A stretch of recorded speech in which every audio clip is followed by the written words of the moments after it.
नमस्कार दोस्तों, bright academy के यूट्यूब चैनल पर आपका स्वागत है। आज हम लोग पढ़ेंगे एक्टिव वॉइस से पैसिव वॉइस बनाने के नियम।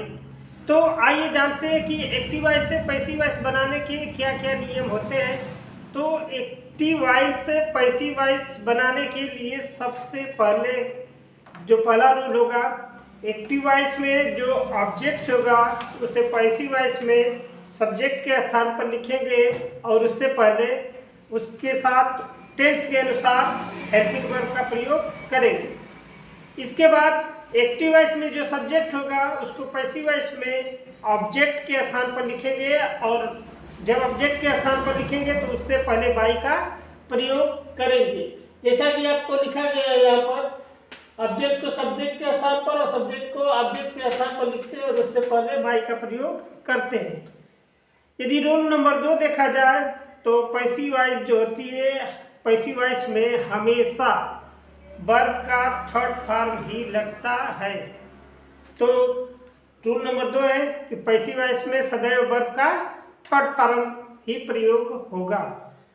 रूल नंबर 3 देखेंगे तो पैसिव वॉइस जो होती है केवल और केवल ट्रांजिटिव वर्ब यानी सकर्मक क्रिया का ही बनता है। तो सकर्मक क्रिया का मतलब होता है जिसमें वर्ब के साथ ऑब्जेक्ट दिया रहता है।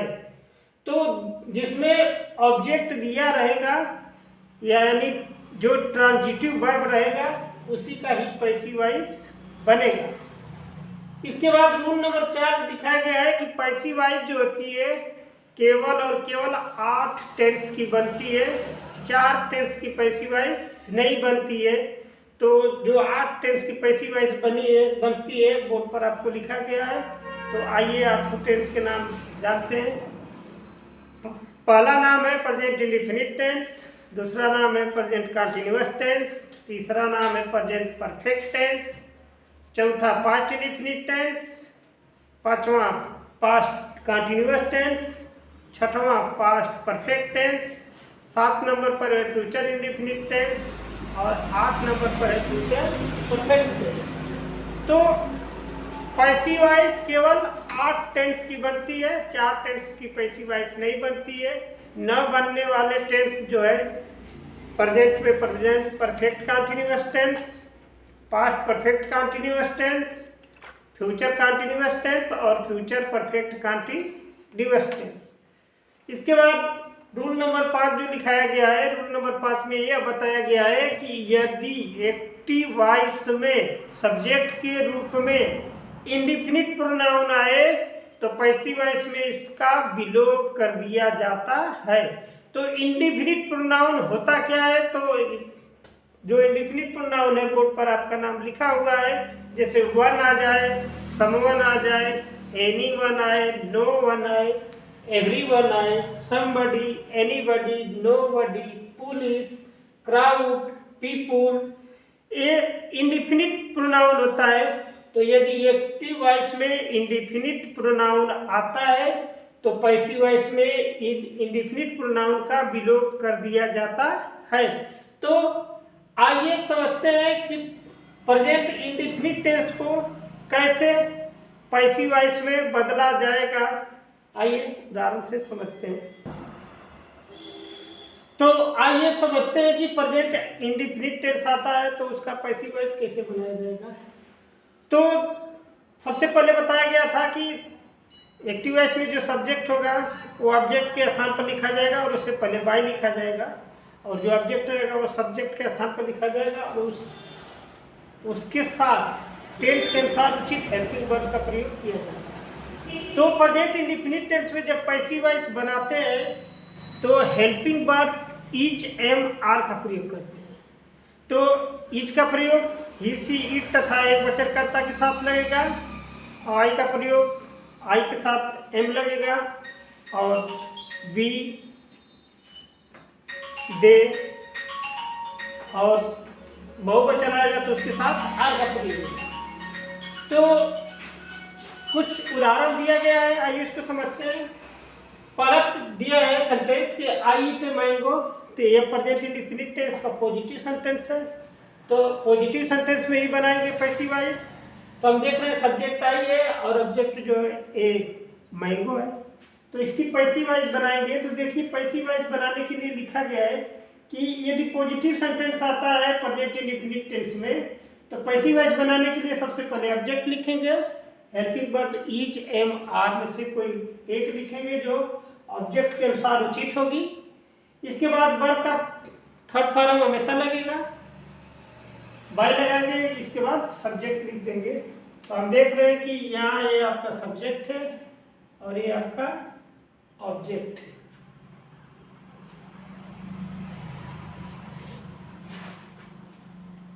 तो सब्जेक्ट देख रहे हैं तो आई है और ऑब्जेक्ट देख रहे हैं तो ए मैंगो है।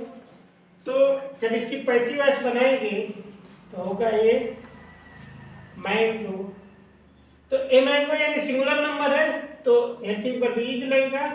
तो ए मैंगो इज वर्ब का थर्ड फॉर्म यानी टेन बाय।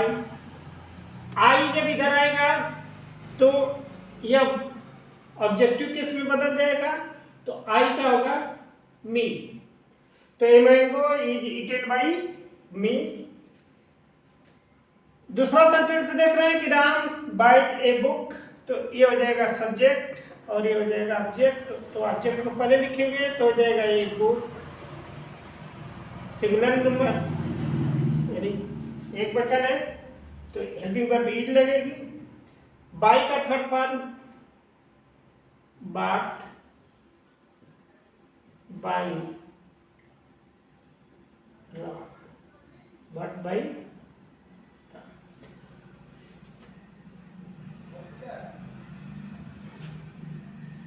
नेगेटिव है, Ram does not play hockey.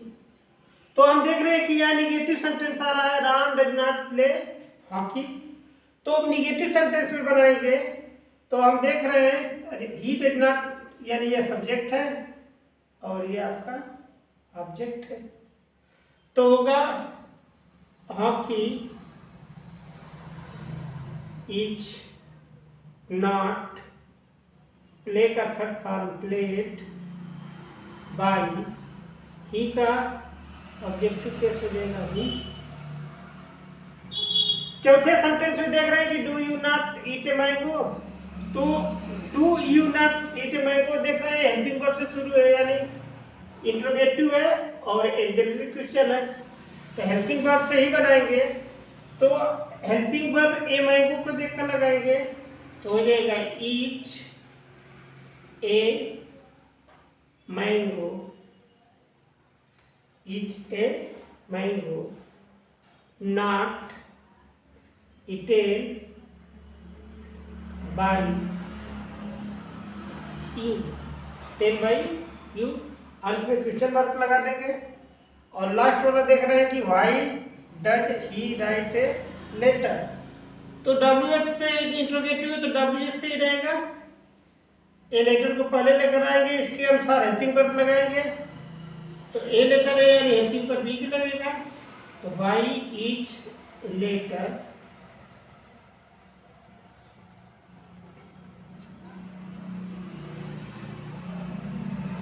Right का थर्ड फॉर्म होगा रिटेन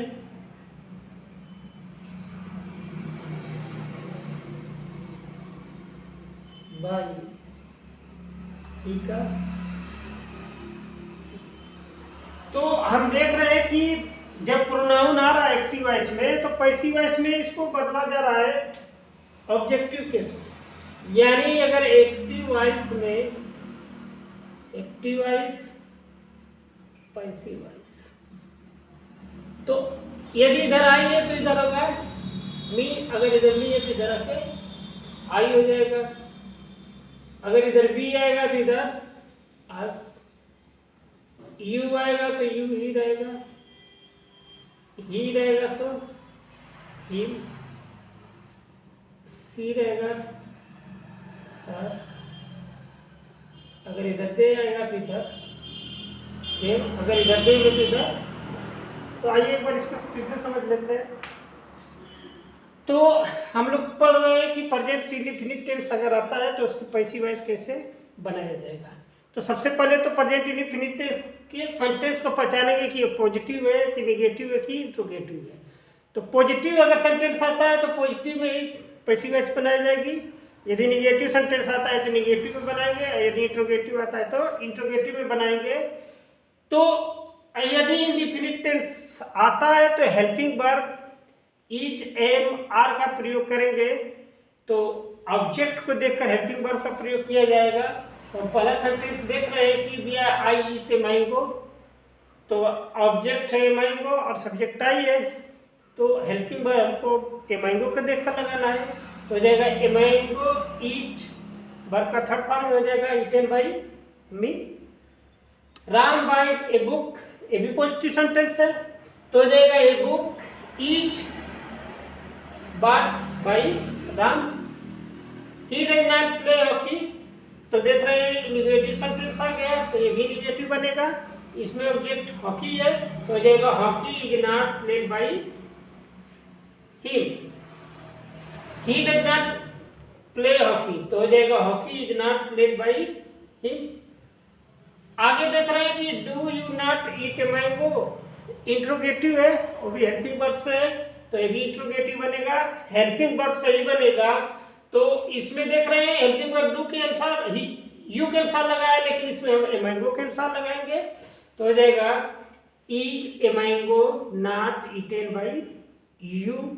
और लास्ट है why does he write a letter, तो देख रहे हैं डब्ल्यूएच फैमिली से इंट्रोगेटिव है, तो डब्ल्यूएच फैमिली से ही बनाएंगे, लेकिन हेल्पिंग वर्ब ए लेटर को देखकर लगाएंगे, तो ये सिंगुलर है इसलिए हेल्पिंग वर्ब इज लगेगा, और ए लेटर को देखकर ही लगाए थे।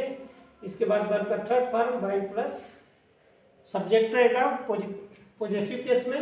तो उम्मीद करते हैं कि passive voice present indefinite tense में समझ में आया होगा। मिलते हैं अगले टेंस के साथ पैसिव वॉइस बनाने के लिए, तब तक के लिए धन्यवाद।